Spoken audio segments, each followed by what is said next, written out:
ça là, ici c'est la bibliothèque. Là c'est pour travailler. Voilà, en vrai, c'est une belle revanche là, Ah ouais, mais là. pour toi, pour Guillaume et tout. Ah ouais, c'est même pas une revanche, non, on savait que ça arriverait, c'est juste ça met du temps. Combattant UFC et Amin Ali, combattant Ares. Faites du bruit pour eux, s'il vous plaît.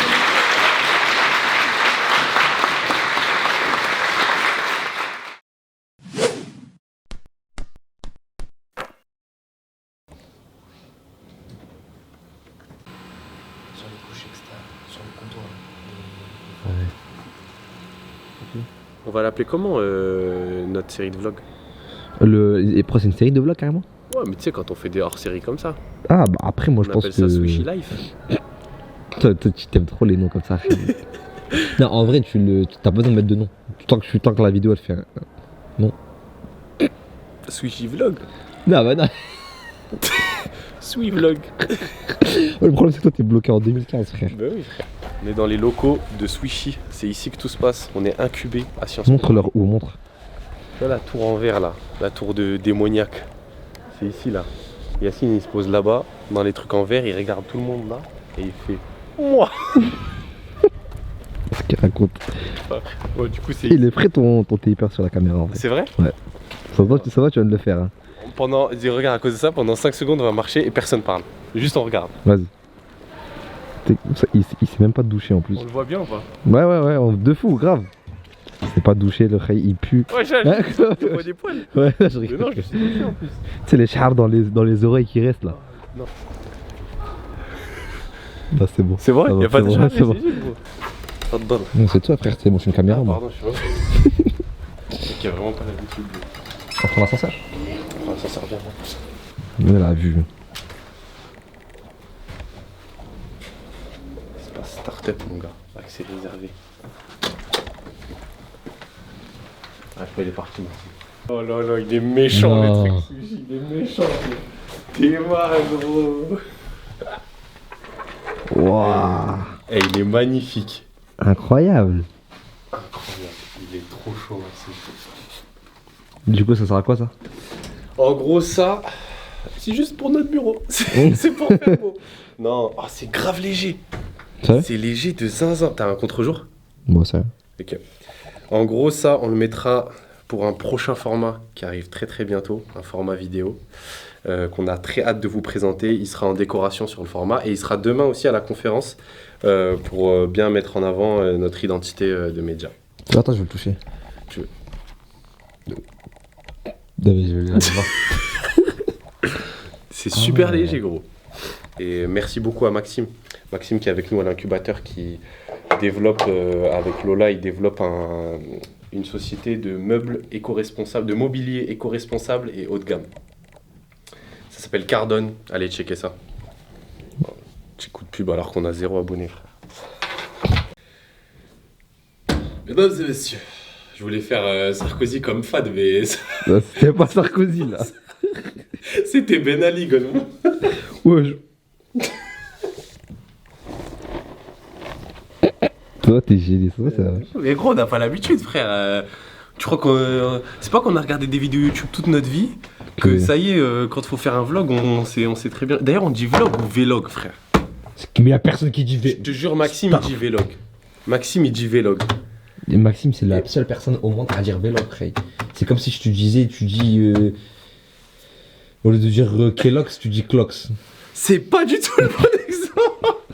C'est pas le bon exemple du tout, gros. Non, mais gros, je veux. On dit, il y a, ici, Maxime, il vient du monde. Enfin, il a fait du YouTube.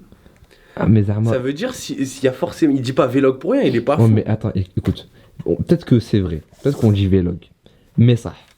Aujourd'hui, il y a personne qui dit vlog. Donc autant ne pas l'utiliser parce Non, que moi, tout le monde. je veux faire ce qui est bien. Ça veut dire si on dit vlog, faut dire vlog. Ouais, vas-y. C'est après, Faut c'est pas bon. dire ce que tout le monde dit. Et après, tu vas te plaindre parce que t'as que 1000 vues.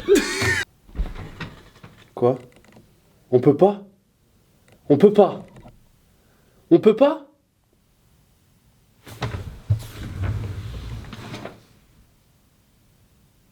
Oh la dinguerie! On peut pas stream. On peut pas? Non. Là, on peut pas mettre la conférence en live sur YouTube. Non, arrête. I may take up to 24 hours. T'as parlé anglais. T'as dit quoi? Ça, moi j'ai jamais parlé anglais de ma vie. Mais non, j'ai pas compris. Matsaka, TF. Mate. Mate et cup. Ah, ok. Mate et cup, Je comprends jusqu'à 24 ok. hours. Donc ça veut dire que. Mais pourquoi il y a marqué. Si, on peut du coup? Ouais, c'est bon. Et t'as la clé de streaming ou pas? Ouais. Allô, Ouais, allô Béchard, ça va frérot? chef, ça va? Tranquillement? Je te dérange pas? Non, dis-moi, frère. Dis-moi, tu viens à la conférence toi après? T'avais prévu de venir? Ouais. En fait, on a un gros problème. Le mec qui devait filmer avec nous la conférence, en gros, avec notre caméra, il nous a planté un peu parce qu'il a eu une urgence avec son taf. Ouais, mon rêve. Et du coup, je me suis dit, est-ce que c'était possible pour toi de nous aider sur ça, de filmer? Je sais que t'as pas de... Eh bien, moi, je veux bien aider, mais vraiment, je sais vraiment, ça risque d'être pas si quali que ça. Hein. Au calme, genre vraiment, on va te montrer. C'est vraiment des plans simples à faire de la conférence. Et Ok. vraiment pas de pression. Ça te dérange ou pas en vrai? Non, ça me dérange absolument pas. S'il y a plus... Moi, vraiment, après, moi, il y a rien. Vraiment, ça fait plaisir. Ok. Mais des gens, frère, vraiment, c'est pas mon... À la base, c'est pas ma DA, tu vois. Mais il n'y a pas de souci, frère. S'il y a personne, avec plaisir. Ok, mais vraiment, si ça te dérange, t'as la flemme et tout, tu me le dis, y a rien, c'est pas grave. Il n'y a rien, frère, il n'y a rien. T'es fou. Ouais, Vas-y mon frérot, merci infiniment. bien sûr, mon rêve. Vas-y frérot. Il va faire des plans de ouf. Aïe. Merci Béchard. Béchard le sauveur. Moi je lui fais confiance. Il va nous En faire... vrai, ça va. Il va nous faire, tu sais, c'est des plans paysages et tout. Non, moi, Béchard, il est smart. Je lui fais confiance, frère. C'est le premier numéro que j'ai appelé, là. D'ailleurs, le live, là, ça fait que ça. Du coup, il y a moyen qu'en fait, il n'y a pas de live. Pas de rediff, pas de live. On a perdu Ahmed, il vient pas. C'est celui qui devait filmer notre vlog. Amin Ayoub, il vient pas. Morgan, il vient pas. T'as Il vient pas. Et moi, je viens pas. Il n'y a personne qui vient. Hey. On va se retrouver en amphi. Je serai même pas là. C'est bon ou pas? Il y aura 200 personnes, ils vont regarder tu vas des filmer, slides. tu vas rien filmer, ça sera comme ça.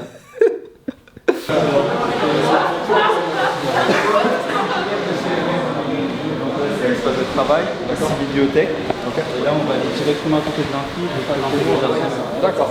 Ah non, j'ai pas estimé par dessus.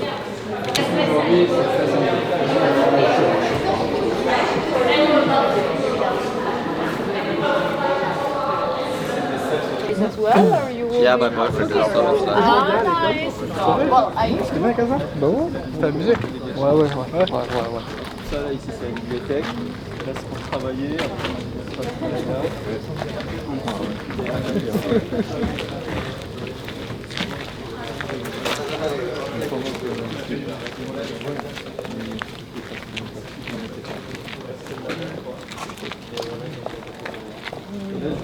C'est l'amphi d'un piano avec l'affiche avec son chien. Très bien.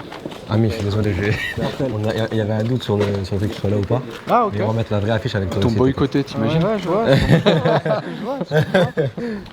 Et ici, en face, vous avez un autre bâtiment. Est-ce qu'à la base, je devais pas être là à cause de la pesée? La pesée, ouais. Après le petit jardin, il y a plusieurs campus à Paris. Donc ici, c'est le campus central, le 27. Ok, d'accord. Donc c'est l'emblématique. Et ensuite, on a Saint-Thomas qui est tout neuf, il date de 2021. Et là, on peut directement aller dans l'amphi, non? Ouais, on va faire un tour dans l'amphi comme ça, vous imprégner les lieux. Pas de problème. Il y a des collègues encouragés au Bellator quand même. Il y a le Bellator. Tu vas à Morgan? Bien sûr que j'y vais. Il y a le visage de ma fille qui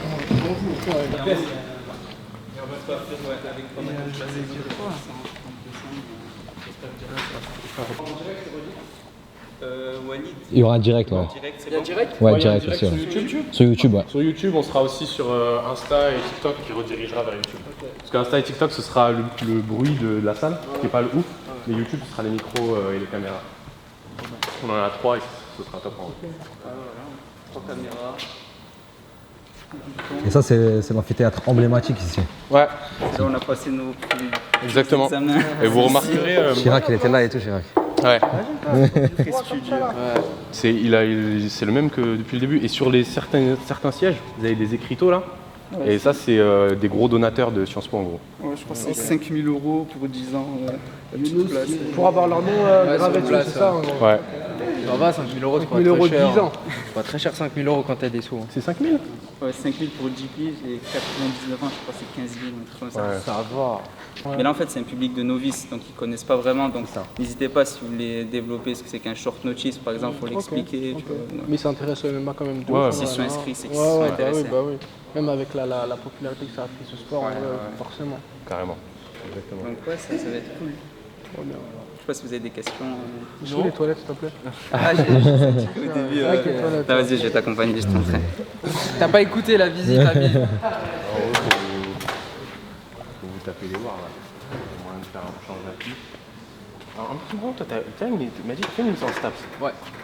Okay. Et t'avais le choix, soit t'allais en master, Ouais. soit tu. Non, j'ai t'avais ta raison. licence de validé. Ouais, j'avais ma Ça veut dire licence. même si ça n'avait pas marché, tu Je pouvais retourner au master en fait. Du coup, je me suis dit, autant y aller.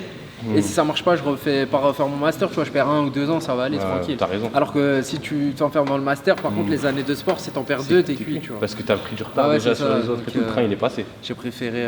Ouais, t'as raison. J'ai préféré partir et puis au final, de toute façon, le master en vrai de vrai, c'est juste pour le diplôme, t'apprends pas spécialement des trucs en plus. Voilà, donc, c'est ça. Tu sais que là, nous on a créé un média, mais moi, on n'a pas, j'ai un master en finance. Ouais. Ça n'a rien à voir. Non, ça n'a rien à voir. Non, non. Voilà, en vrai, c'est une belle revanche là. Ah ouais, mais là- Pour toi, pour Guillaume et tout. Ah ouais, c'est même pas une revanche, non, on savait que ça arriverait, c'est juste ça met du temps. Les choses ça, elles mettent du c'est temps ça. toujours. C'était que du long terme à chaque fois. Un truc qui arrive là un peu. Il y aura Paris, Ouais. 28 septembre. Après j'ai pas encore des. Hmm. Ils m'ont pas prévenu encore. C'est toujours un peu long. Ouais, C'est de la politique. Ouais, c'est ça. L'expliquera, Guillaume. Ouais. C'est de la politique. Tant que t'es pas un grand nom, c'est de la politique.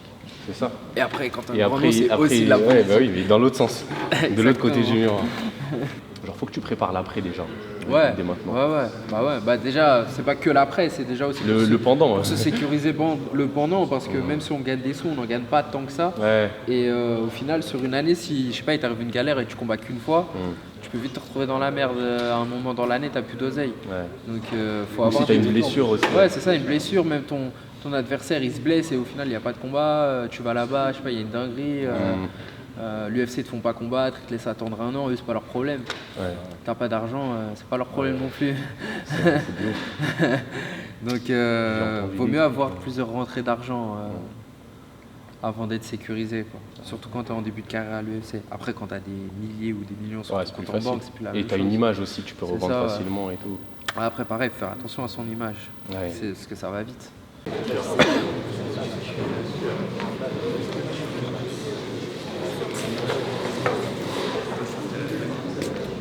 Ouais. On va rafler sur Insta. Ouais, j'ai pas. T'as raconté ? Moi je peux. Vas-y.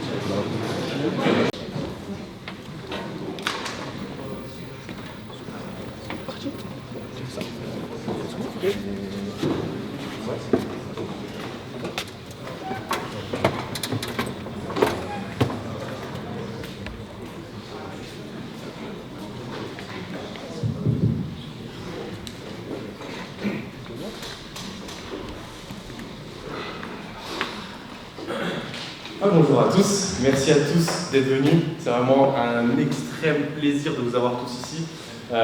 C'est notre premier événement chez Swishy. Je vais parler un petit peu de Swishy, je ne vais pas être trop long, on va vite faire entrer nos invités. C'est une grande première pour Yacine et pour moi. Et on ne s'attendait pas à ce qui existe depuis 2 semaines. C'est très très jeune et on est hyper heureux d'avoir d'aussi gros invités dès notre premier événement et d'avoir des personnes qui s'intéressent à ce qu'on fait. Du coup, Yacine, tous ici présent, et moi, Walid Kadoussi, on a cofondé ça. Et on vous invite vraiment à regarder ce qu'on fait. On n'est pas focus sur le MMA, on fait tous les sports. Et notre but, c'est de montrer vraiment le sport comme un outil social, un outil d'inclusion et de développement de soi. Donc, qui est manager et fondateur de la Bulgarian Top Team, Morgan Charrière, combattant UFC, et Amin Ayoub, combattant Ares. Faites du bruit pour eux, s'il vous plaît.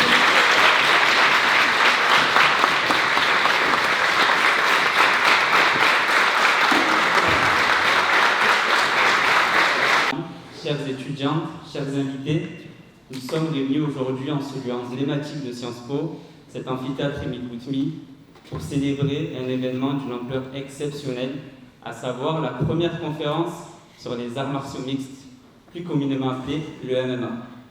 Etc. Un sport plus réel de ce qu'il pouvait être dans maîtrise de tous les arts, quoi. Donc je connaissais pas encore le MMA à l'époque, qui n'est pas autant en vogue, où on n'avait pas spécialement de documentation ou quoi que ce soit sur les réseaux sociaux. C'était très difficile de mettre la main dessus. Et en fait, tout simplement, j'ai un ami qui faisait à l'époque du free fight et qui m'a dit ouais, viens essayer. Et je suis allé essayer, et depuis, j'ai jamais arrêté. Et j'avais pas vu avant de combat à l'UFC ou au Pride pour les plus anciens. Et ensuite, ma vie, elle s'est un peu construite autour de ça. Donc, j'ai vraiment créé ma vie autour de ça pour pouvoir m'entraîner le plus possible, faire le plus de compétitions possible, etc. Donc, au début, c'était juste de rajouter des entraînements. Puis après, une fois que tu as un entraînement par jour, bah forcément, c'est ton entourage qui commence à être plus des personnes qui pratiquent ce sport. Pas forcément un but prédestiné, en tout cas dans le sport. Je m'étais essayé au foot, dans le sport un peu comme tout le monde, à l'école. Ensuite, dans le foot, j'ai trouvé que j'avais pas forcément de talent. Je n'étais pas super fort, j'avais pas trouvé ma voie. Honnêtement, j'étais nul même. J'étais nul dans le foot. Marseille, place où je me suis fait licencier. Puis ensuite, au Calais La Fallette de Marseille, suite toujours à des problèmes indépendants de ma bonne volonté, mais comment dirais-je, toujours une suite de malchance en fait, un scénario toujours catastrophe. Donc je l'interpelle, je suis un petit peu plus que interpellé, il fallait le mettre hors d'état de nuire. Et il se trouve qu'en fait c'était le fils du président sportif de l'Olympique de Marseille, qui venait juste d'être libéré de prison, le fils de José Anigo, quelqu'un de très très important. Bon voilà, tout ça pour raconter qu'en fait ma vie, ma carrière sportive n'a pas toujours été très chanceuse. Il y a un gros laps de temps avant que tu puisses reprouver que... Ouais, c'est ça, bien sûr. Pour donner une ordre d'idée, en vrai, en MMA, on dit qu'une défaite, il faut rattraper 3 ou 4 victoires derrière. Si tu veux, on va dire, plus ou moins effacer un peu cette défaite. Donc c'est très compliqué, c'est très compliqué. Et explique aussi pourquoi on perd des sous le système des paiements, parce que peut-être que tout le monde ne le sait pas. Ouais, par rapport au système des paiements, en fait, dans chaque organisation, on a donc une paye de base, en fait, et on a une paye en cas de victoire du combat. Donc on a des organisations, et donc si on ne le remporte pas, malheureusement, on a juste la paye de base. Ouais, du coup, en fait, quand on perd, on a que la moitié de ce qu'on devait gagner. Donc déjà, le perdre, c'est chiant. Avec moins d'argent, c'est encore pire. Je pense qu'il faut le faire par amour, et peut-être que ça va payer la fin, mais il n'y a même pas de garantie. Là, c'est vrai qu'aujourd'hui, on a 2 combattants qui réussissent, ça marche bien, mais ils sont malheureusement une très faible partie du MMA français. Aujourd'hui, sur 1000 combattants peut-être inscrits à la FMMAF, on en a une dizaine qui vit du MMA, ce qui est un triste constat, quoi. Très très triste constat. J'ai ouï dire que Guillaume, tu ne souhaitais pas travailler avec Morgan initialement. Du coup, je vais commencer, je vais m'avancer dessus. Alors déjà, Amine, moi ça fait plus de 10 ans que je le connais. Donc Amine, on était sur le circuit amateur tous les deux. On avait 16 ans, on s'est battus quand on était des petits et tout. Et on n'a pas lâché tous les deux et il avait gagné. Pas obligé de le dire ça. Et on s'est retrouvés au top, il n'a pas lâché et moi non plus. Et en vrai, tous les mecs de ma génération qui n'ont pas lâché, il y en a d'autres avec qui j'étais amateur. Donc j'ai contacté Guillaume avec un peu de toupet. Je lui ai envoyé un message sur Messenger sur Facebook à l'époque. Exactement. Donc j'ai fait une belle petite présentation. Salut, je m'appelle Morgan, j'ai tant de combats, j'ai la dalle, je suis prêt à te niquer tout le monde. Voilà. Et je lui ai envoyé, et puis Guillaume il m'a dit je sais pas. Je ne l'ai pas dit comme ça, n'écoutez pas, je ne l'ai pas dit comme ça. En fait, je lui ai dit que j'avais besoin de réfléchir parce que j'avais des profils que je pensais être similaires. Maintenant, le temps a montré qu'ils étaient loin d'être similaires aux tiens. On peut se laisser. Comment est-ce que vous avez géré vos familles? Est-ce qu'ils vous ont soutenu? Est-ce que c'était un peu compliqué avec les proches et tout? Comment est-ce que vous avez géré? Moi, mes parents m'ont pas du tout soutenu. Ils mettaient même des petits bâtons dans les roues et tout pour essayer que j'arrête un peu.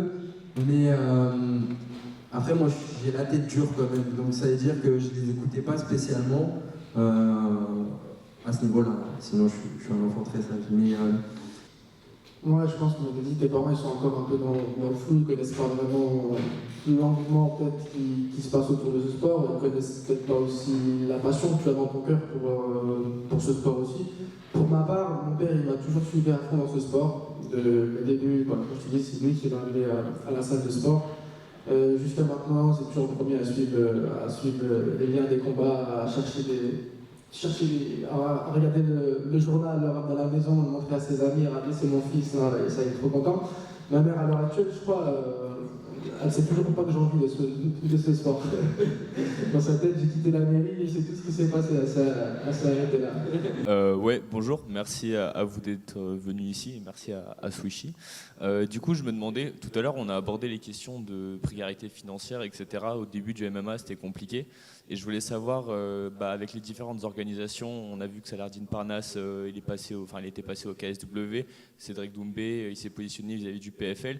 Et c'est plus pour toi, Guillaume, en tant que manager, comment est-ce que tu conseilles tes différents combattants, que ce soit Emin qui soit parti au Ares ou Morgan à l'UFC?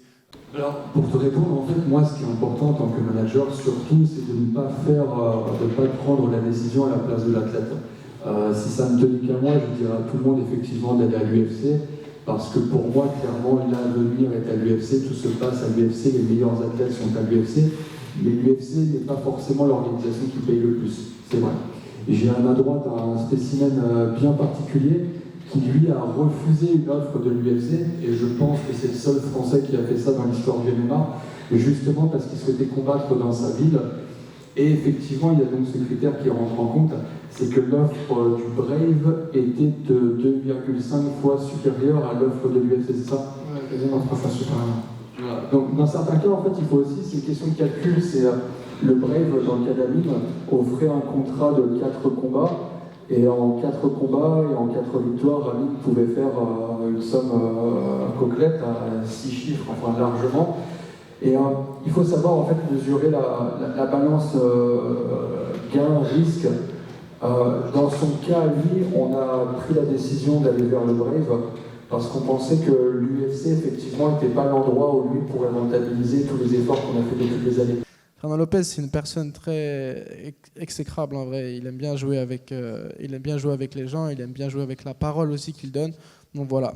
Nous, à l'époque, il nous avait donné comme promesse que lorsque le Brave m'appellerait, je pourrais y aller.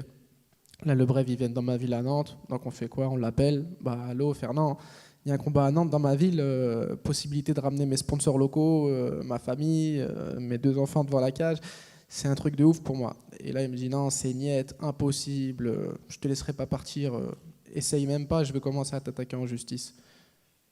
Et moi, tête brûlée que je suis, j'ai dit, moi, qu'est-ce qu'il raconte? Il m'a dit oui, on a les messages WhatsApp comme quoi il m'autorisait bien à retourner au Brave s'il m'appelait. Je fais comme tête brûlée que je suis, je commence à faire la promotion et il a suffi d'une semaine à peine pour recevoir une menace de l'avocat, tout d'abord par mail, que j'ai pas pris en compte. Je me suis dit, il fait du bluff, quoi, il essaye. Et au 8e jour donc, de cette menace, 8h du matin, toc toc toc, ma femme elle m'appelle, elle me dit Amine, il y a les huissiers de justice à la maison. Et les huissiers de justice sont venus pour réclamer, pour déposer en tout cas des documents qui réclamaient une énorme somme d'argent à 6 chiffres pour avoir fait la promotion d'une organisation qui n'était pas celle de Fernand Lopez. Donc voilà. Après tant de menaces comme ça et des problèmes judiciaires, j'ai décidé de me rétracter et mettre une pause à ma carrière. C'est pour ça qu'aujourd'hui, ça fait 1 an que je n'ai pas combattu. J'en suis triste, j'ai l'impression d'être un peu en pause. Mais aujourd'hui, Dieu merci, les choses commencent à s'arranger et j'ai la chance de pouvoir combattre demain lors d'un gros événement de grappling et dans 1 mois en MMA. Il y a un instinct quasiment naturel de se relever, peut-être parce que les gens sont présents. Mais psychologiquement, ce qui se passe dans notre tête, je ne sais pas ce que c'est. Donc, comment est-ce que vous faites? On peut se cacher à l'intérieur de notre esprit. Comment est-ce que vous faites pour vous relever de votre défaite? Comme je disais au début, c'est une petite mort, vraiment, de perdre. Du coup, dans tous les cas, surtout maintenant, c'est pire avec l'effet des réseaux sociaux, c'est qu'on va te remettre pendant 2-3 mois face à ta défaite ou à ton erreur, à ton échec, et on va commencer à te définir par cette victoire ou défaite, peu importe le combat, tu vois, on dira t'es nul, t'as perdu. Mais bon, c'est un combat, on est 2, il y en a un qui gagne, il y en a un qui perd. Là, c'est factuel et peu importe. Et il y a des choses qu'on ne contrôle pas dans les combats. C'est dur. Quand tu es sur une défaite, le temps est long en fait. Le temps est très long. Très très long. Il faut un bon entourage, il faut se libérer l'esprit, partir en vacances, pas traîner sur les réseaux et tout. Donc ça peut être dur pour beaucoup de gens. Guillaume, comment tu as pu les rassurer lorsqu'ils ont vécu ces événements très difficiles? En fait, je pourrais faire une réponse très très longue en faisant du cas par cas, en expliquant le jeu des réseaux sociaux, les risques, les avantages, etc. Ou dans ton cas, toi, expliquer un petit peu plus de façon contractuelle les problèmes qu'on a rencontrés, etc. Et je vais faire une réponse très rapide en disant que l'avantage du sport est que l'échec en fait est juste à l'instant T. C'est-à-dire qu'en fait, tu peux perdre un combat, mais quoi qu'il arrive, de toute façon, la vie te donne l'opportunité de revenir. C'est-à-dire que tu as le choix. Soit, comme tu l'as dit, en fait, tu tombes en dépression, tu t'enfermes, tu restes chez toi, etc. Tu as deux choix, ou soit sinon, tu retournes à la salle, tu te fais un petit peu discret sur les réseaux sociaux, parce que parfois ça fait du bien aussi, parce que les gens sont méchants. Le monde est méchant. les gens en fait peuvent soutenir, et c'est génial, hein. Quand tout se passe bien, c'est vraiment top. Maintenant, en cas de revers, c'est assez dur. C'est aussi le danger et le risque de jouer aux réseaux sociaux, c'est qu'en cas de défaite, c'est très très dur. On a encore un autre exemple un peu plus récent, on a perdu avec Benoît Saint-Denis contre Poirier récemment, dans un combat très important. C'est très dur, à l'instant T effectivement, on se remet en question, ça nous fait dégringoler un petit peu de l'échelle au niveau de la hiérarchie, mais on a cette chance de pouvoir revenir. Ça va prendre un petit peu de temps, mais on va faire un nouveau combat, puis un deuxième, on va gagner encore, et un troisième, et puis finalement, au bout d'un an, on se retrouve à la même place, et on a une seconde chance. Donc voilà, ce qu'il faut retenir, c'est ça. C'est que le sport, c'est cool parce qu'on peut échouer aujourd'hui et revenir demain. Lui, on ne gagnait pas d'argent, Guillaume non plus. Donc, moi, je trouve que c'est malheureux qu'au moment où j'explose et je commence à gagner des sous, je dis allez, salut Guillaume, merci pour le travail, et je m'en vais chez un autre. Encore une fois, juste pour dire que nous, Français, aujourd'hui, on n'a plus besoin de se cacher, on n'a plus besoin de se sentir inférieur au travail qui est fait aux États-Unis ou n'importe où ailleurs. Aujourd'hui, des managers français peuvent amener des Benoît Saint-Denis de 0-0 jusqu'à un combat contre Poirier, qui est numéro 3 mondial. Et voilà, tout simplement, on n'a rien à envier, mais sur le coup, c'est une grosse remise en question, comme ça peut se faire dans le football, encore une fois, pour faire des comparaisons. Mais les séparations font partie de la vie, les déceptions amoureuses aussi, il faut savoir les accepter, c'est comme ça. En termes de négociation, je dirais que ce qui fonctionne très bien finalement, c'est le fait d'oser. Le culot, le culot dans le travail, ça a toujours payé, je pense. Moi, j'en suis vraiment l'exemple, encore une fois, je n'étais pas destiné déjà à faire ce travail, pour les raisons que j'ai citées tout à l'heure sur mes licenciements qui a fait rigoler tout le monde. Et aussi, je n'étais pas destiné à venir ici, à être devant vous un jour ici à Sciences Po. Donc je pense qu'il faut oser, je pense qu'il faut être courageux, je pense qu'il ne faut pas avoir honte. Lorsque j'ai proposé ce combat à l'UFC, donc à l'époque Benoît Saint-Denis était numéro 12, Poirier était numéro 3, clairement le matchmaker m'a pris pour un fou. Sauf qu'à la suite de mon mail, je lui ai expliqué les raisons pour lesquelles je pensais que ce combat était intéressant à mettre en place. Et il a commencé à recevoir un petit peu mes arguments et à me dire bon écoute, vois ça avec mon patron. Donc c'est la première fois que je discutais avec le chef des matchmakers. Et donc je lui expose aussi le problème, et dans un premier temps, il m'explique la même chose, que ce combat ne peut pas se faire à cause de l'écart dans le classement. Le troisième ne peut pas affronter le 12e, ça ne se fait pas dans l'histoire du MMA. Mais malgré tout, il y avait des arguments, encore une fois, à la clé. Et juste pour checker, il me dit bon écoute, regarde, on va poser la question à Poirier. Il va dire non, mais on va lui poser la question. Allez-y les gars, posez la question. Et là Poirier dit ouais, on peut le faire. Et en fait, encore une fois, le culot dans les affaires, je pense que ça paye toujours. Que ce soit un combattant, tu disais que tu m'as contacté au culot. Il y a plein de belles histoires, je pense, qui commencent juste par le fait d'oser, en fait. Je pense qu'il ne faut pas se fixer de barrière. Peut-être que si je m'en étais fixé, ou que j'avais été un petit peu complexé, ou je m'étais senti petit en face de l'UFC, peut-être qu'avec un Benoît Saint-Denis 12e, j'aurais demandé à affronter le 10e ou le 11e. Et comme quoi, on peut faire beaucoup mieux quand on ose, quoi. Je pense que si la naissance de cette conférence, de ça, c'est Abdes qui ose penser à faire ce format et te contacter pour le réaliser. Donc c'est un beau lien. Encore une fois, ça marche. Il m'a contacté, je lui ai répondu, on est là aujourd'hui, donc voilà, ça fonctionne. Ça m'a d'appreuve. Mais où les athlètes sont quand même en autopromotion quasiment totale. Et c'est pour ça d'ailleurs qu'il y a du trash talking, la mise en scène, la création de persos, etc. Et du coup, moi, ma question, c'est par rapport aux athlètes, comment est-ce que vous abordez ça ? Est-ce que, parce qu'à côté de ça, vous devez vous entraîner, vous vous concentrer sur la compétition, la carrière et l'aspect purement sportif.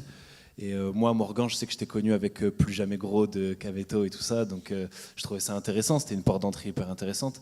C'est différent d'être à l'aise dans la cage et combattre devant un public et parler quand on te donne le micro dans la cage.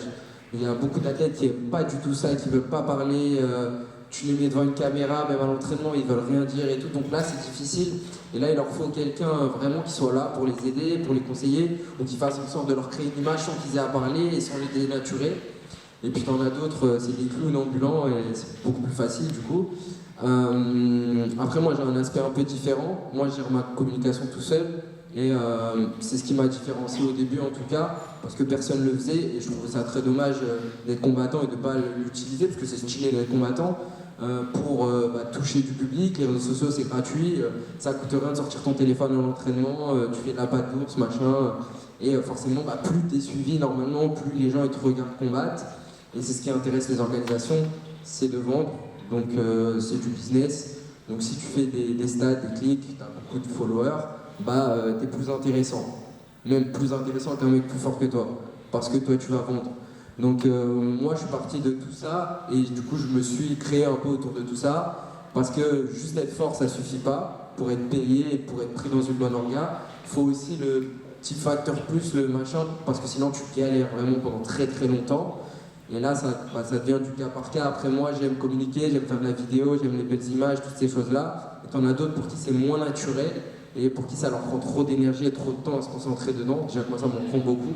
Donc ça dépend en vrai de où on veut amener sa carrière, est-ce qu'on veut être connu seulement pour notre performance, mais du coup est-ce qu'on va pas passer sous les radars aussi, parce que le public est difficile, il demande beaucoup de choses. Pour moi, pour atteindre vraiment le top du sport, il faut le package complet maintenant. En France, il y a encore beaucoup de travail à faire, et du coup je voulais savoir, avoir votre avis pour vous qui êtes de l'intérieur, sur la dynamique actuelle. Est-ce que vous pensez que c'est en plein essor ou est-ce qu'on arrive sur une stagnation? Quel est votre ressenti actuel? Moi je pense qu'on est en plein essor, on commence à avoir des stars émergentes, des vraies personnalités publiques, un vrai intérêt du public, mais il va y avoir une phase de remise à niveau, ou en tout cas où ça va être moins un peu la folie, le cercle vertueux. Il y a des stades de partout, tout le monde s'y intéresse, il y a une nouvelle star à gauche, une nouvelle star à droite, une pépite à gauche, machin. Et encore une fois, merci pour vos questions, merci pour votre attention, et merci à vous, surtout. Vous nous donnez, non seulement vous répondez à un besoin du public, mais vous aidez notre média et à redonner un peu, à donner cette image du sport qu'on veut donner. Vous aidez aussi la discipline du MMA à se diffuser. Et quel endroit que Sciences Po est l'amphithéâtre emblématique d'Émile Boutmy pour se diffuser au sein de la société française. Merci beaucoup, merci à vous, merci à nous tous.